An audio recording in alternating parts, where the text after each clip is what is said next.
আমার প্রিয় ছাত্রছাত্রীবৃন্দ, West Bengal state ইউনিভার্সিটির অন্তর্গত অথবা বারাসাত ইউনিভার্সিটির অন্তর্গত যে সমস্ত ছাত্রছাত্রী বিভিন্ন কলেজে পড়াশোনা করছো, তোমাদের জন্য এই ভিডিওটি অবশ্যই ভিডিওটি শেষ পর্যন্ত দেখবে, কোনো রকমের স্কিপ করবে না, তাহলে তোমাদের প্রয়োজনীয় ইনফরমেশন তোমরা জানতে পারবে না।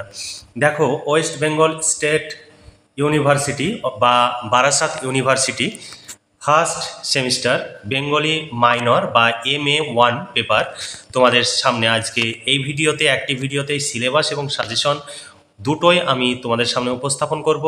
তোমরা যদি এই সিলেবাস এবং সাজেশন অনুযায়ী প্রশ্নোত্তরে PDF কপি আমাদের কাছে সংগ্রহ করতে চাও, আমাদের নোটস রেডি আছে, নিচে দেওয়া হোয়াটসঅ্যাপ নাম্বারে যোগাযোগ করে তোমরা নোটসগুলো সংগ্রহ করতে পারো। তোমরা ফোনপে, পেটিএম বা গুগল পে যে কোনো পেমেন্ট অপশানের মাধ্যমে নিচে দেওয়া হোয়াটসঅ্যাপ নাম্বারটি পেটিএম বা গুগল পে, ফোনপে এই নাম্বারেই পেমেন্ট করে পেমেন্টের অরিজিনাল রিসিভ কপিটি অর্থাৎ পেমেন্টের সাকসেসফুল মেসেজটি আমাদের এই নাম্বারে শেয়ার করতে হবে এবং লিখে দিতে হবে West Bengal state university first semester Bengali minor অথবা বেঙ্গলি মেজর যদি প্রয়োজন হয় সেটাও রেডি আছে, তোমরা প্রয়োজন অনুযায়ী সংগ্রহ করে নিতে পারো। এখানে তোমাদের পেপার কোড দেওয়া রয়েছে, তোমাদের সিলেবাসের শিরোনামে রয়েছে প্রাচীন ও মধ্যযুগের বাংলা সাহিত্যের ইতিহাস পাঠ। সিলেবাস ও সাজেশন দুটোই একসঙ্গে আমি এই ভিডিওতে উপস্থাপন করব, তোমরা অবশ্যই ভিডিওটি শেষ পর্যন্ত দেখবে। সেই সঙ্গে প্রশ্নের প্যাটার্ন কেমন হয় সেটিও তোমাদের সামনে তুলে ধরব। তোমরা কোনো রকমের ভিডিও স্কিপ না করে ভিডিওটি শেষ পর্যন্ত দেখবে। এখানে দেখো তোমাদের যে প্রশ্নের প্যাটার্ন সেটি কেমন হয়। তোমাদের মোট নম্বর থাকে 50, অর্থাৎ 50 মার্কের তোমাদের লিখিত পরীক্ষা হয়। 1 নম্বর দাগে 4টি একক থাকবে, সেই প্রতিটি এককে 2টি করে প্রশ্ন থাকবে। প্রতিটি একক থেকে মোট 4টি প্রশ্নের উত্তর করতে হবে, প্রতিটি একক থেকে 1টি করে মোট 4টি প্রশ্নের উত্তর করতে হবে। আর প্রত্যেকটি প্রশ্ন 300 শব্দের মধ্যে লিখতে হবে। তোমাদের 4 10 40 মার্ক। আর 2 নম্বর দাগে 2টি সংক্ষিপ্ত টিকা লিখতে হবে। 4টি প্রশ্ন থাকবে 4টি ইউনিট থেকে, তোমাদের যে কোনো 2টি উত্তর লিখতে হবে। 5 2 10, অর্থাৎ এখানে কোনো ইউনিট থাকবে না, পরপর 4টি প্রশ্ন থাকবে, সেই 4টি প্রশ্নের মধ্যে থেকে যে কোনো 2টি প্রশ্ন লিখতে হবে। এরপরে চলো তোমাদের সামনে আমি সিলেবাস তুলে ধরি। তোমাদের মোট হচ্ছে 75 মার্ক, তার মধ্যে লিখিত হবে 50 মার্ক, 10 মার্কের মৌখিক হবে, আর 15 মার্কের ইন্টারনাল পরীক্ষা হবে, অর্থাৎ ইন্টারনাল এক্সাম হতে পারে বা অ্যাসাইনমেন্ট হতে পারে, সেটা বিভিন্ন কলেজে বিভিন্ন রকমভাবে হতে পারে। এবার তোমাদের সিলেবাস এখানে দেওয়া রয়েছে, তোমরা সিলেবাসটি দেখে নাও। তোমরা যদি এই প্রশ্নোত্তরে PDF কপি সংগ্রহ করতে চাও 250 টাকা পেমেন্ট করতে হবে, একদম কমপ্লিট নোটস পেয়ে যাবে, এর বাইরে তোমাদের কোনো প্রশ্নোত্তর পড়ার প্রয়োজন হবে না। আর এই নোটস সংগ্রহের জন্য তোমরা বিভিন্ন জায়গায় ছোটাছুটি করো এবং প্রচুর সময় এবং অর্থ ব্যয় করো।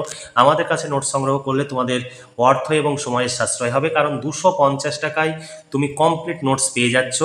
আর তুমি দেখা যাচ্ছে যে কোচিং সেন্টারের 1 মাসের ফিজ হচ্ছে 500 টাকা বা 700 টাকা, সেখানে যাতায়াত করছো তার জন্য খরচ রয়েছে, টিফিন খরচ রয়েছে, অর্থাৎ 1 মাসে তোমার যাতায়াত অথবা টিফিন খরচও এত কম টাকায় হয় না। তাহলে শুধুমাত্র টিফিন খরচ অথবা শুধুমাত্র তোমাদের যাতায়াত খরচ বাবদ যে খরচ হয় তার ন্যূনতম অংশ মাত্র 250 টাকায় কমপ্লিট সিলেবাসের উপরে নোটস তোমরা পেয়ে যাবে। আজকেই নিচে দেওয়া হোয়াটসঅ্যাপ নম্বরে যোগাযোগ করো। আমাদের এই সাজেশন অনুযায়ী প্রশ্নগুলো পড়লে পরীক্ষায় 100% কমন পাবে। ইউনিট 1 থেকে তোমাদের সিলেবাসে রয়েছে বাংলা সাহিত্যের আদি পর্বের বৌদ্ধ ধর্ম ও বৌদ্ধ সংস্কৃতি চর্চা এবং বিবর্তনের ইতিহাস। ইউনিট 2 রয়েছে বাংলা সাহিত্যে আর্য অনার্য সংস্কৃতি ও তার সমন্বয়ের ইতিহাস। ইউনিট 3-তে রয়েছে মধ্যযুগে বৈষ্ণব শাক্ত নাথ সাহিত্য সংস্কৃতি চর্চার ইতিহাস। ইউনিট 4-এ রয়েছে অবক্ষয়ের যুগে বাঙালি কবি টপ্পা আখড়ায়, হাফ আখড়ায় খেওর গানের চর্চা, তার সামাজিক ফলশ্রুতি। তারপরে এবার দেখো তোমাদের সাজেশনে কি কি প্রশ্ন রয়েছে।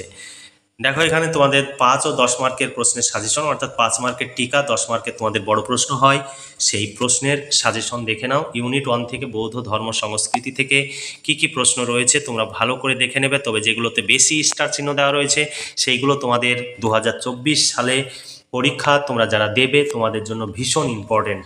দেখো, 1 নম্বর দাগে প্রশ্ন, বাংলা সাহিত্যের আদি পর্বে বৌদ্ধ ধর্ম ও সংস্কৃতি চর্চা কিভাবে প্রভাব বিস্তার করেছিল তার পরিচয় দাও। অথবা প্রশ্ন দেওয়া রয়েছে বাংলা সাহিত্যের আদি পর্বে বৌদ্ধ ধর্ম ও সংস্কৃতি চর্চা এবং বিবর্তনের পথরেখাটি পরিস্ফুট করো। 2 নম্বর প্রশ্ন বৌদ্ধ দর্শন ও সংস্কৃতি চর্চায় বৌদ্ধ বিহারগুলির ভূমিকা আলোচনা করো। 3 নম্বর প্রশ্ন বাংলা সাহিত্যের একমাত্র নিদর্শন চর্যাপদে বৌদ্ধ সহজিয়াদের ধর্ম সাধন তত্ত্বের প্রত্যক্ষ প্রভাব লক্ষ্য করা যায় সেই সম্পর্কে আলোকপাত করো। এই 3টি প্রশ্নের মধ্যে তোমাদের 2টো প্রশ্ন পরীক্ষায় থাকবে, যে কোনো একটি প্রশ্ন লিখতে হবে। চর্যাপদ থেকে তোমাদের গুরুত্বপূর্ণ প্রশ্ন দেখে নাও। আমি তোমাদের যেটি গুরুত্বপূর্ণ সেই প্রশ্নটি দেখাচ্ছি এখানে। এই প্রশ্নটিও দেখে নিতে পারো, এইভাবেও প্রশ্ন আসতে পারে। চর্যাপদের আবিষ্কার, প্রকাশকাল, প্রকাশনী সংস্থার নাম উল্লেখ করো, চর্যাপদের কাব্যমূল্য বিচার করে গুরুত্ব বুঝিয়ে দাও। অথবা তোমাদের জন্য ভীষণ ইম্পর্টেন্ট, এইভাবে তোমাদের পরীক্ষায় প্রশ্ন আসতে পারে, চর্যাপদের পদগুলি ধর্মীয় সাধন সঙ্গীত হওয়া সত্ত্বেও এর যথার্থ সাহিত্য মূল্য রয়েছে, আলোচনা করো। একই প্রশ্ন, সাহিত্য মূল্য বিচার করো বা কাব্যমূল্য বিচার করো, আর এই প্রশ্নে একই প্রশ্ন, ভীষণ ইম্পর্টেন্ট, তোমরা ভালো করে পড়বে। তারপরে দেখো চর্যাপদে প্রতিফলিত বাংলার ব্রত জীবন কথার পরিচয় দাও, অথবা চর্যাপদে সহজিয়া বৌদ্ধ সংস্কৃতির প্রতিফলন, একটি টিকা হিসাবে এইভাবে পরীক্ষায় আসতে পারে। এখানে আরও অথবা দেওয়া রয়েছে, চর্যাপদগুলিতে সাধক কবি সমকালীন সমাজ জীবনকে প্রতিফলিত করেছেন, আলোচনা করো। বিভিন্নভাবে প্রশ্ন আসতে পারে, সমস্ত প্রশ্নগুলো অথবা দিয়ে তুলে ধরা হয়েছে, কারণ তোমাদের অনেকেই তোমরা পরীক্ষায় প্রশ্ন একটু ঘুরিয়ে দিলে বুঝতে পারো না, তাই আমরা সমস্ত ধরনের প্রশ্ন, যে ধরনের প্রশ্ন হতে পারে সব অথবা দিয়ে আমরা তুলে ধরেছি। তারপর দেখো চর্যাপদ কে কবে কোথা থেকে আবিষ্কার করেন, চর্যাপদের ঐতিহাসিক গুরুত্ব আলোচনা করো। এখানে আরও অথবা দেওয়া রয়েছে, যেভাবে প্রশ্ন পরীক্ষায় হয়। তারপরে দেখো এই প্রশ্নটিও তোমাদের জন্য ভীষণ গুরুত্বপূর্ণ। দেখো চর্যাপদের ভাষা সম্পর্কে আলোচনা করো, অথবা সন্ধ্যা ভাষা কি, এই ভাষার তাৎপর্য আলোচনা করো, অথবা সন্ধ্যা ভাষার সম্পর্কে সংক্ষেপে আলোচনা করো। তোমাদের এই প্রশ্নটিও গুরুত্বপূর্ণ। আরেকটি প্রশ্ন তোমরা দেখে রেখো, চর্যাপদ কে কবে কোথা থেকে আবিষ্কার করেন, চর্যাপদের নামকরণ বিষয়ে ভিন্ন ভিন্ন মতগুলি প্রকাশ করো, চর্যাপদের ভাষাতাত্ত্বিক গুরুত্ব সংক্ষেপে আলোচনা করো।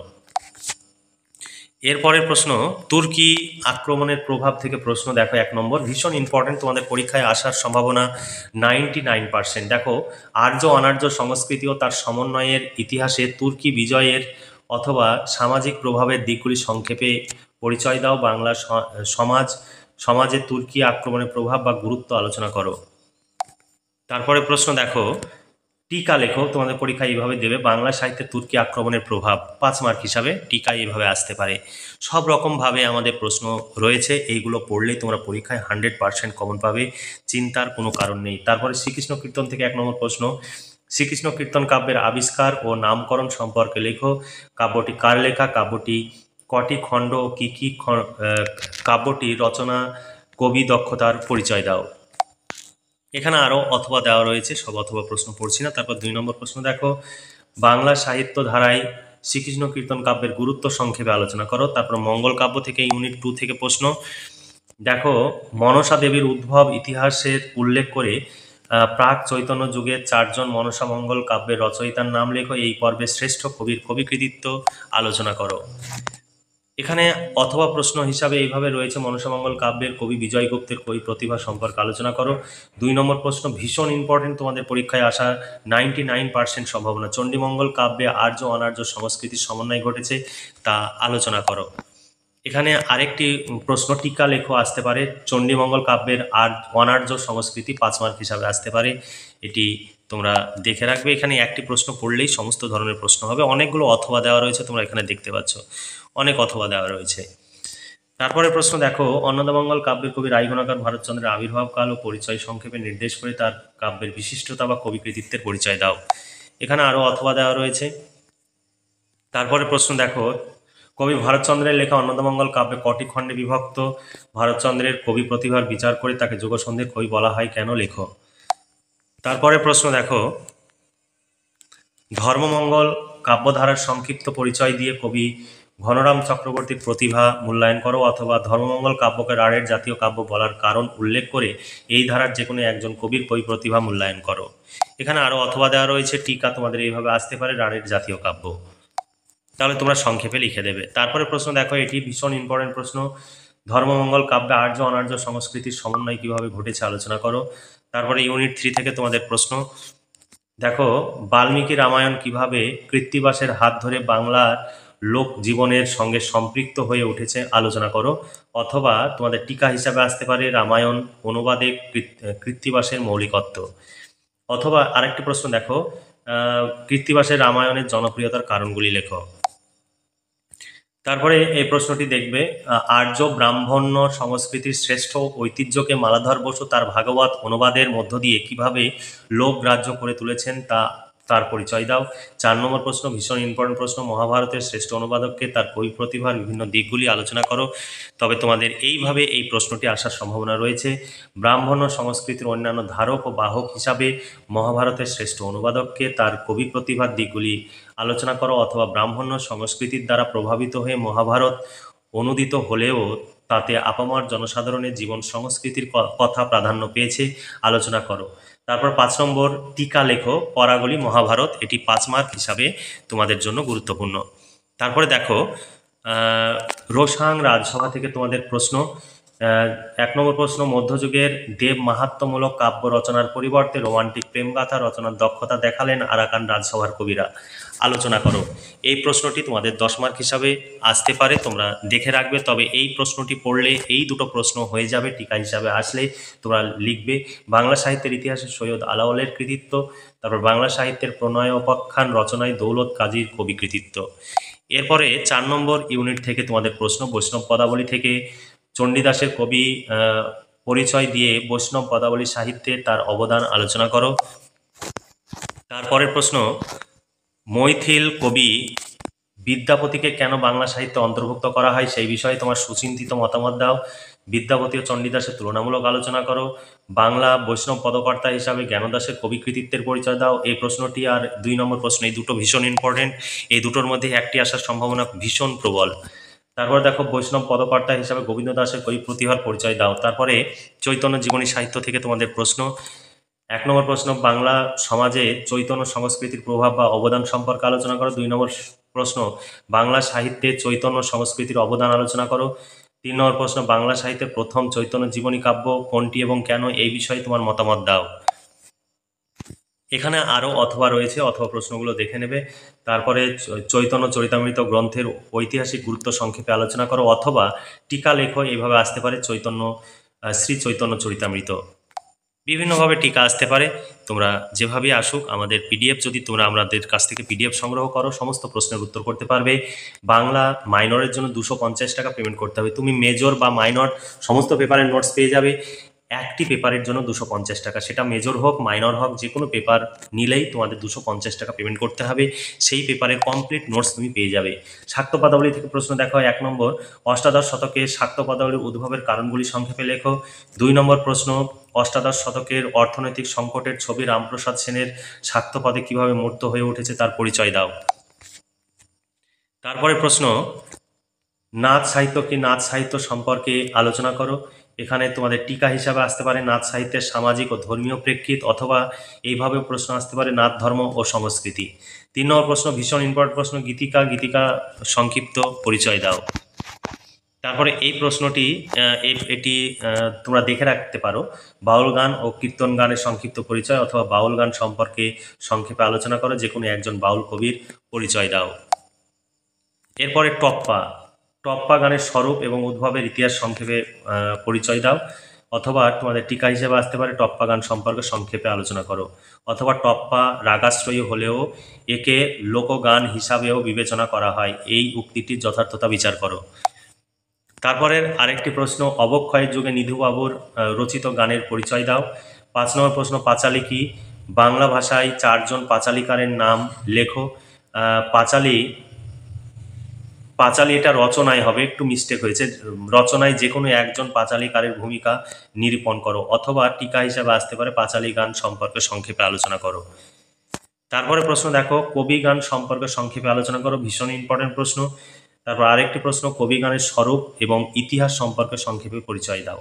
তারপরে প্রশ্ন হচ্ছে, অবক্ষয়ের যুগে হাপ আখড়াই চর্চা ও তার সামাজিক ফলশ্রুতি, এটি টিকা 5 মার্ক হিসাবে আসতে পারে। তাহলে তোমাদের যে ধরনের প্রশ্ন পরীক্ষায় আসে সমস্ত প্রশ্নই আমি সাজেশন হিসাবে তুলে ধরলাম। এই সাজেশন অনুযায়ী যে প্রশ্নগুলো দেখলে, এই প্রশ্নগুলোর উত্তর যদি তোমরা সংগ্রহ করতে চাও 250 টাকা পেমেন্ট করতে হবে, একদম কমপ্লিট নোটস পেয়ে যাবে, এর বাইরে কোনো প্রশ্ন পড়ার প্রয়োজন হবে না। এবার 2023 সালে যে প্রশ্নটি হয়েছিল, অর্থাৎ 2023 সালের পরীক্ষা তোমাদের 2024 সালে হয়েছিল, সেই পরীক্ষার প্রশ্নপত্রটিও এখানে তুলে দেওয়া রয়েছে। যে প্রশ্নগুলো হয়েছে এখানে তোমরা দেখে নিতে পারো, একদম প্রশ্ন। তারপরে দেখো প্রশ্ন অনুযায়ী এখানে তোমাদের সাজেশনের যে দেখলে সেই সাজেশনের প্রশ্নগুলো পরপর দেওয়া রয়েছে, এবং তোমাদের ইউনিভার্সিটিতে কত সালে কোন প্রশ্নটি পড়েছে সেটিও উল্লেখ করে দেওয়া রয়েছে। পুরোটাই কম্পিউটার টাইপ, এখানে হাতে লেখা বা বইয়ের ছবি তোলা কোনো পিডিএফ নয়। কারণ আমাদের অভিজ্ঞ শিক্ষক মণ্ডলী দ্বারা এই নোটস তৈরি হয় এবং আমাদের প্রচুর খরচ হয়, কারণ পশ্চিমবঙ্গ এবং ত্রিপুরার সমস্ত ইউনিভার্সিটির নোটস আমাদের এই সংস্থায় তৈরি হয়। এটি একটি বিশ্বস্ত সংস্থা তোমরা মনে করতে পারো, কারণ তোমরা পেমেন্ট করবে নোটস পাবে না এমন হবে না, কারণ তোমরা একদম চোখ বন্ধ করে আমাদের বিশ্বাস করতে পারো। আর যেহেতু তোমাদের আমরা পিডিএফ কপি দেখিয়ে দিচ্ছি, এ নয় যে আমরা শুধুমাত্র সাজেশনের প্রশ্নগুলো বা সিলেবাসের প্রশ্নগুলো বা সিলেবাসটি তুলে ধরছি তারপরে নোটস সংগ্রহ করার জন্য বলছি, তোমরা কিছুই দেখতে পাচ্ছ না এমন নয়। এখানে নোটস তৈরি করা নোটস তোমরা দেখতে পাচ্ছ, এবং এই নোটসগুলো তোমাদের পড়লেই তোমাদের হয়ে যাবে। এখানে প্রশ্ন উত্তর সব দেখতে পাচ্ছ। আমাদের সমস্ত বিষয়ের অভিজ্ঞ শিক্ষক মণ্ডলী রয়েছে, এবং শিক্ষক মণ্ডলী দ্বারাই এই সমস্ত বিষয়গুলো তৈরি হয়। যে সমস্ত বিষয়ের অভিজ্ঞ বা এক্সপার্ট টিচার, তাদেরকে দিয়েই এই নোটসগুলো তৈরি করা হয়। তাই তোমাদের চিন্তা করার কোনো কারণ নেই। তোমরা এখানে দেখতে পাচ্ছ কোন সালে কোন প্রশ্নটি পড়েছে সেটিও ব্র্যাকেটে উল্লেখ করে দেওয়া রয়েছে, এবং কোন প্রশ্নটি কিভাবে আসলে কতটুকু লিখতে হবে সেটিও এখানে দেখতে পাচ্ছ ব্র্যাকেটে তোমাদের লিখে দেওয়া রয়েছে। তাই তোমাদের কোনো রকমের চিন্তা করতে হবে না, তৈরি করা নোটস তোমরা পেয়ে যাবে।